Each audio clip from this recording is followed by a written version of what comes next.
This is a question for Mr. Homan. Late last week, there were 3 U.S. citizen children who were removed with their mothers who were in the United States illegally. There have been a federal judge in Louisiana who was appointed by President Trump said that he was concerned that there was, quote, no meaningful process. Are you concerned that due process, at least for the U.S. citizen children, is being clouded and that the speed at which the enforcement is being done could lead to errors, as was the case in the Kilmar-Abreu-Garcia case? And then also, if you could give an update on the deportation numbers under this administration and whether you're pleased with them. First of all, I don't accept the term error in Abreu-Garcia. There was an oversight. There was a withholding order. But things have changed. The facts around the withholding order has changed. He is now a terrorist. We've seen the withholding order set aside.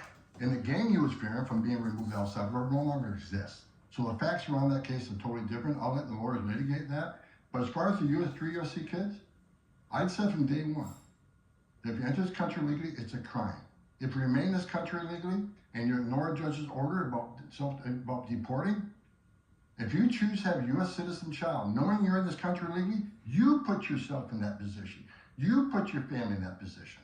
What we did is remove children with their mothers who requested the children depart with them. This was a parental decision.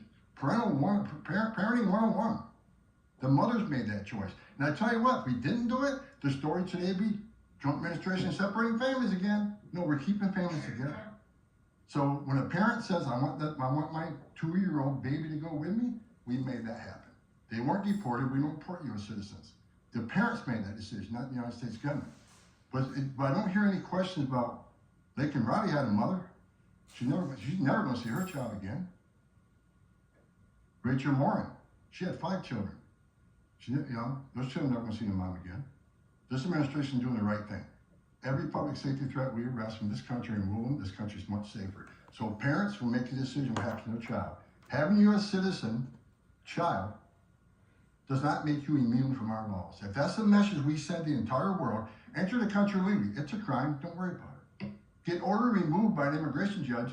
Don't worry about it. No one's looking for it. And have a U.S. citizen child, and you're immune from our laws, you're never going to fix the border. People will keep putting themselves in harm's way. More women would die. More children would die crossing this border. We got a secure border by enforcing our laws. We're not making this up. We're enforcing laws under statute enacted by Congress, and it's the right thing to do. Can you give an update on the deportation numbers under this administration? Mr. Homan. What are you asking for? We just provided the numbers. The number of deportations that have occurred under this administration, whether you're pleased with that.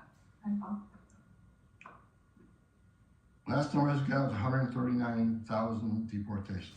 Am I happy with the number? Numbers are good. Especially if you look at the ICE numbers. The ICE arrest removals are far beyond Biden. But I read the media. Oh, ICE, the deportations are behind Biden administration. Well, why? Because they count border removals. We don't have 10.5 million people crossing the border. We don't have border removals. So Joe Biden could have deported 5% of his encounters, and the numbers will still be higher than us on the border removals because we have a secure border, the most secure border in the history of this nation. Compare apples to apples, ICE arrests and deportations are far more than Joe Biden.